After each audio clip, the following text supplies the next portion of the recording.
कहीं सोनो कहीं मोनो, कहीं सुल्तान लिख देना, चमन के क्यारी क्यारी पर पी लेना दान लिख देना। हमें तो फक्र है कि हम भारत माँ के बेटे हैं, हमारे खून से हिंदुस्तान की दास्तान लिख देना। ये जज्बा रहल। उनके माताजी जब जेल में गईली मिले खाती, जब फांसी की सजा मुकर्रर भई रहे, निश्चित तौर पे भगत सिंह कहले देख ले कि उनका आंख में आंसू रहल। तो भगत सिंह कहले कि माँ तुम रो रही हो? नहीं माँ, मैं तेरा लाल नहीं हूं माँ, मैं तो माँ भारती का लाल हूं। और कहते हैं भगत सिंह तूफान अगर जिद कर बैठे, तूफान अगर जिद कर बैठे तो अड़ना बहुत जरूरी है। क्रांति काल में क्रांति मंत्र का पढ़ना बहुत जरूरी है। अगर काटना है माँ की पैरों की बेड़ी तो ऐ माँ मेरा फांसी पे चढ़ना बहुत जरूरी है। ये जज्बा, ये जोश लेकर मातृ वतन के पुजारियों ने, उन ललनाओं ने इस देश को आजाद कराया। और एक नाम खुदीराम बोस का आता है, तो खुदीराम बोस का नाम आता है। अभी माला ए माला भी माला सी और ये माला आगे धारण कराओ जाइए के ठीक रही। ठाकुर जी समझता नहीं, समझदार लोग बा, तमाम लोग बा। तो हम निश्चित तौर पे हम कल चालता नहीं। खुदीराम बोस के जब फांसी की सजा भइल 18 साल की उम्र में, कवि जी तो न्यायाधीश बोला माफी मांगने के लिए, माफी मांग लो तुम्हारी फांसी की सजा माफ कर दूंगा। खुदीराम बोस बोलते हैं कि नहीं नहीं, जिस दिन यह मुल्क आजाद हुआ, खुली हवा में सांस लेने वाली हमारी नस्लें यह कहने ना पावे कि इसको आजाद कराने में केवल बड़े और बुजुर्गों का सहयोग रहा, बच्चों का कोई योगदान नहीं रहा। कहते हैं आलोक भैया कि न्यायाधीश बोला जब माफी मांगने के लिए, खुदीराम बोस तब बोले स्वाभिमान से, भारतीय स्वतंत्रता की यज्ञ की महान बेटी वंचित न रह जाए बाल बलिदान से। इसीलिए शीश का सुमन मैं चढ़ाऊंगा, डरता नहीं हूं तेरे फांसी फरमान से, डरता नहीं हूं तेरे फांसी फरमान से। ये जज्बा, ये जोश लेकर। और 4 पंक्तियां मैं कहना चाहता हूं कि आज के युवा, ठाकुर जी आज के युवा कहां जा रहे हैं जानते हैं? वो लोग इस मातृ वतन पे मर मिटे आज के युवा जा रहे हैं सलमान पे। हाँ तो सलमानवा खूब न बॉडी बनौले बा, दुनिया खूब न बाल बढ़ौले बा। अरे सलमानवा के बॉडी से तो के का करेगा, तू अपन बॉडी बनावो। देह में खून होई, अवधू जी देह में खून होई, शरीर में खून होई, तो निश्चित तौर पे सीमा पर लड़े वाला ओ प्रहरी के जब आवश्यकता हुई तो तू रक्त के दान करियो, ये देश के कामे आई। तो कहते हैं कि कहीं सलमान की बॉडी, आज के युवा पीढ़ी कहीं सलमान की बॉडी तो कहीं धोनी के बालों के लिए मर रहे, कहीं चेहरे कहीं चालों कहीं गालों के लिए मर रहे होंगे भगत सिंह सुखदेव राजगुरु। तो यही सोचते होंगे हम भी यार किन सालों के लिए मर गए, हम भी यार किन सालों के लिए मर गए। उन जवानों के शहादत को हम यूं नीलाम नहीं होने देंगे, इस मिट्टी को हम यूं गुलाम नहीं होने देंगे। ये भारत की भूमि है, वेदों की भूमि है, ऋषियों की भूमि है। ऋषियों ने अपने हड्डी का दान देके बनाने का काम किया है, सत्यों ने अपने सतीत्व के उष्मा और ताप से इस धरती का सृजन करने का काम किया है। यह भारत की वह पावन धरती, ऋषियों की धरती, मुनियों की धरती, पतित पावनी धरती। और मैं 2 पंक्तियों के साथ अपनी बात कहूं कि सबको अपना बनाना नहीं चाहिए, सबको दिल में बसाना नहीं चाहिए। जिस दिए में जले तेल खैरात का, उस दिए को जलाना नहीं चाहिए, उस दिए को जलाना नहीं चाहिए।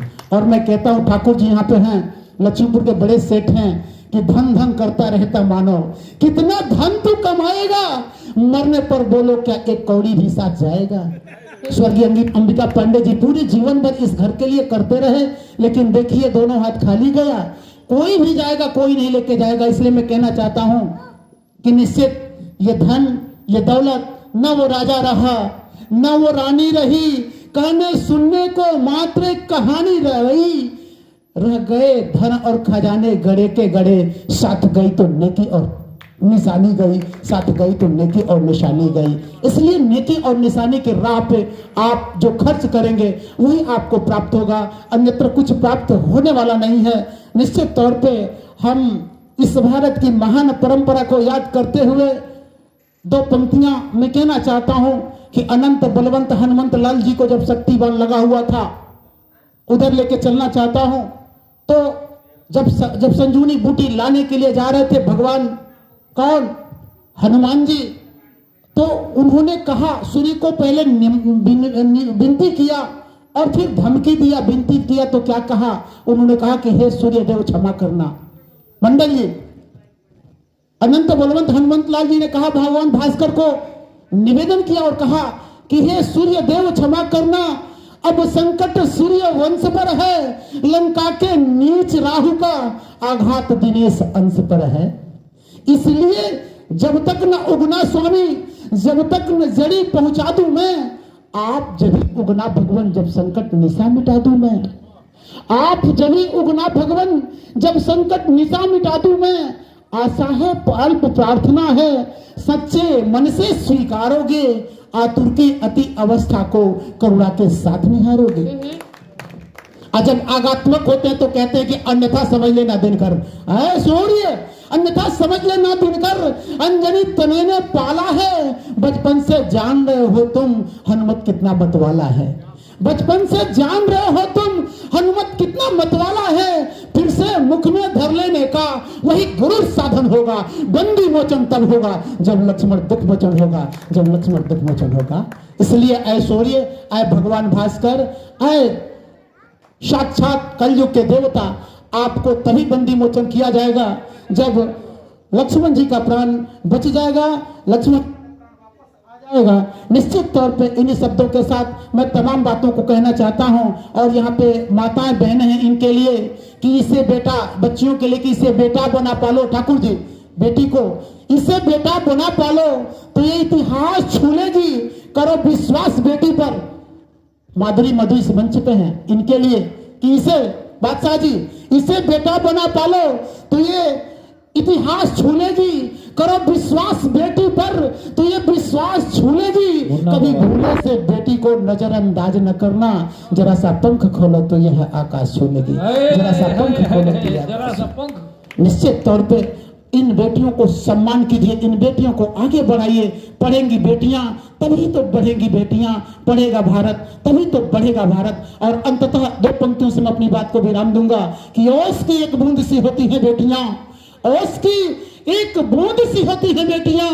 माँ बाप को जो दुख होते रोती है बेटियां, बेटा तो दीपक होता है एक कुल का, दो दो घरों को रोशन करती है बेटियां, दो दो घरों की लाज होती है बेटियां। लेकिन दो पंक्तियां मैं कहना चाहता हूं बेटा को पैदा करने वाले लोगों कि बेटा तो पैदा किया है पर याद रखना, अभी जी अवधि जी, बेटा तो पैदा किया है पर याद रखना, बेटी को भी हमेशा पलकों पर सजाए रखना, भूल कर न बिसराना कुल की ज्योतिनी को, क्योंकि यही रूप होती है गृहलक्ष्मी का। गृहलक्ष्मी की रूप की कसौटी है बेटियां। माँ बाप को जो दुख होते रोती है बेटियां, माँ बाप को जो दुख होते रोती है बेटियां। इन्हीं शब्दों के साथ सीधे सीधे मैं अपना यह पूरा का पूरा समय बादशाह कवि जी, बादशाह प्रेमी जी को देना चाहता हूं। जय हिंद, जय भारत।